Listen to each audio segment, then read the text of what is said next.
Before you even feel thirsty, your brain already knows. It can predict dehydration up to 20 minutes before your body runs low on water. Every day, you lose water through breathing, sweating, and even thinking. Yet most of the time, you never notice. Somehow, your body monitors this invisible loss and reacts before it becomes dangerous. How does it do that? What inside you decides when it's time to drink? The answer starts deep inside the brain, in a region called the hypothalamus. It sits just above the brainstem, controlling hunger, temperature, and thirst. Inside it are clusters of special neurons, known as osmoreceptors. These neurons constantly measure the concentration of your blood. When you lose water, the ratio of salt to fluid rises.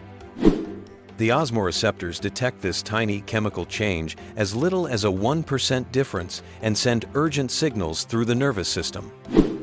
But thirst isn't only about chemistry. Your brain also listens to your heart and blood vessels. When blood volume drops, sensors in the arteries sense the pressure change and alert the brain. The message is clear: fluids are running low. Still, the brain doesn't always wait for dehydration to occur. Scientists discovered that the moment you start eating or even think about drinking, certain brain regions activate before your blood balance changes. It's a predictive system, a kind of internal forecast. The brain anticipates future needs and acts early to prevent harm. In 2016, researchers at Columbia University used brain imaging in mice to reveal this timing. They found that thirst neurons shut down seconds after the first sip of water, far too quickly for the body's chemistry to have changed.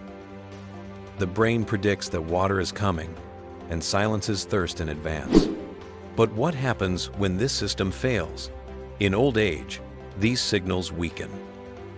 The brain becomes slower to detect dehydration, and many older adults stop feeling thirsty even when dangerously low on water. Thirst isn't a simple reflex. It's a delicate conversation between prediction and response, a network that keeps you alive long before you notice a dry mouth. The urge to drink is your brain's final warning, not its first. The brain predicts thirst before it happens. But there's another mystery where the brain seems to forget instead of foresee, why we can't remember our dreams.